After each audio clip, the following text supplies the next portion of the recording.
bagaimana petugas-petugas perubatan seperti doktor ini yang akan menjelaskan kepada frontliner kita ini jawapan yang boleh meyakinkan kepada orang Islam tentang status vaksin ini. Mungkin juga doktor boleh kongsikan. Sesungguhnya yang halal itu jelas dan yang haram itu juga jelas. Bagaimanapun di antara keduanya terdapat perkara yang tidak jelas, yang syubhah, yang mana ramai orang yang tidak mengetahuinya.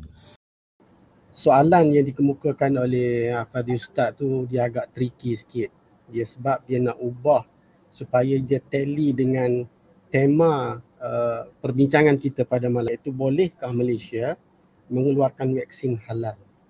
Jadi di sini saya nak ulas sikit perkataan halal, dan daripada TV3 malam tadi pun, malam ni juga mengisytiharkan insya-Allah Malaysia akan memulakan program pembuatan vaksin beretika dan suci.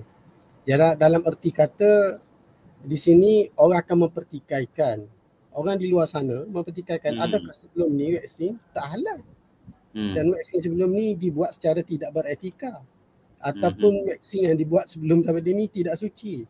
Jadi di sinilah timbul yang perlu penerangan bagi pihak kami yang berada di Kementerian Kesihatan terutama sekali. Baik. Di dalam negara kita terdapat dua entiti yang begitu besar, iaitu pertama adalah entiti perubatan.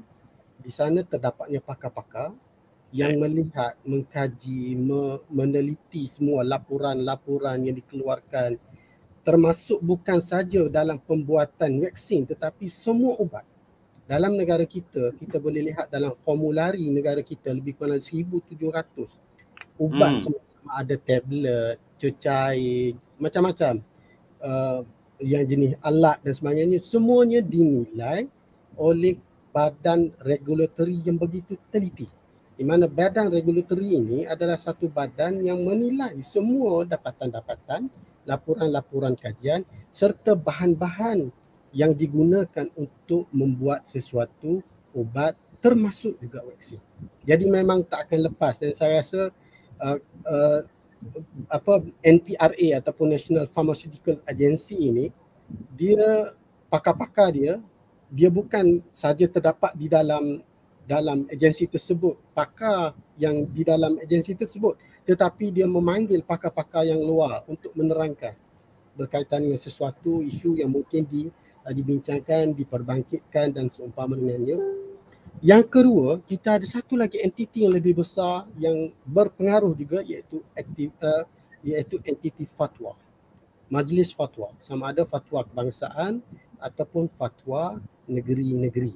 Dan di sini juga apabila digabungkan di antara dua ahli ini, iaitu ahli perubatan dan juga ahli dalam agama, untuk menentukan sesuatu yang selalu dipertikaikan oleh masyarakat, maka kita akan lega.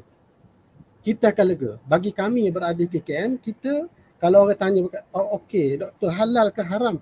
Okey, Majlis Fatwa telah mengatakan bahawa ia adalah harus digunakan. Mungkin Ustaz Hawari akan terangkan perkataan harus tu adakah sebagaimana. Jadi saya ambil contoh ginilah. Kita ada air. Air hukum dia apa? Harus. Tapi ada keadaan tertentu dia akan boleh jadi haram. Dia boleh jadi halal. Dia boleh jadi makruh dan sebagainya. Itu secara ringkas dan mungkin Ustaz Hawari mungkin boleh terangkan. Tetapi kami yang berada di Kementerian Kesihatan, kita akan memberitahu berkaitan dengan perubatan. Di mana saya ambil contoh, saya perlu pertegaskan di sini bahawa vaksin yang telah pun di-order, yang telah pun dipesan oleh Kementerian Kesihatan bermula daripada 1940, bermulanya pemberian vaksinasi dalam negara kita. Walaupun catatan sebelum ni sebenarnya tahun 1895, iaitu pemberian cacar, vaksin cacar, tetapi itu di zaman kolonial. Tapi kalau kita tengok secara rasmi dalam negara 1940, pemberian DT, diphtheria tetanus, dan selepas pada merdeka dipergiatkan lagi dengan pelbagai vaksin lain. Boleh saya isytiharkan di sini bahawa vaksin yang telah diorder, yang diperolehi dalam negara kita adalah halal. Maksudnya tidak ada bahan-bahan yang boleh meragukan final produknya. Saya lihat beberapa perbincangan seperti perbincangan yang telah dibuat oleh minggu lepas oleh Dr. Mazlina. Dr. Mazlina yang masuk. Saya nampak dia punya perbincangan itu kerana apabila masyarakat memikirkan perkataan halal ataupun haram sesuatu produk, ia perlu diteliti dengan sebaiknya.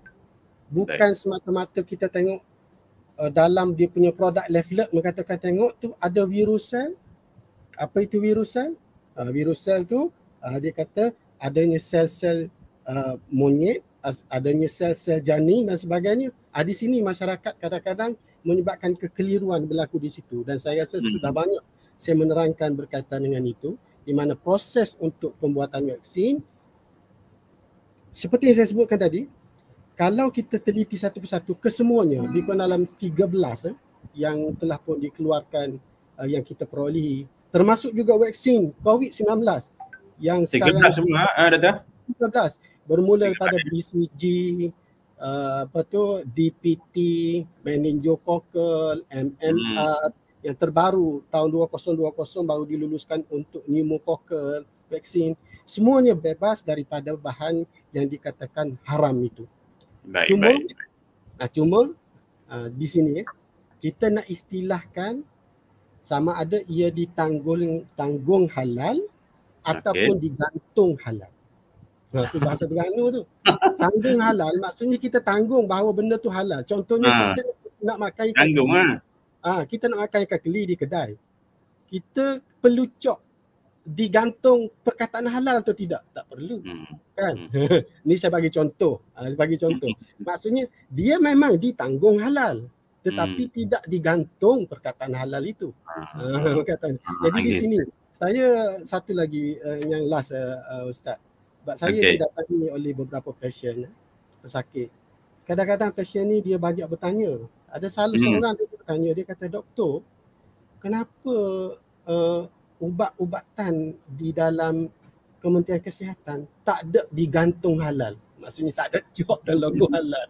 Saya pun fikir juga, sejak daripada saya bekerja 24 tahun ni, tak ada satu pun yang digantung cok halal itu, kecuali produk-produk pemakanan, produk-produk herba, yang tu ada, dia ada syarat-syarat tertentu. Yang tu mungkin kita bincang next session nanti. Ya Allah. Wallahu a'lam.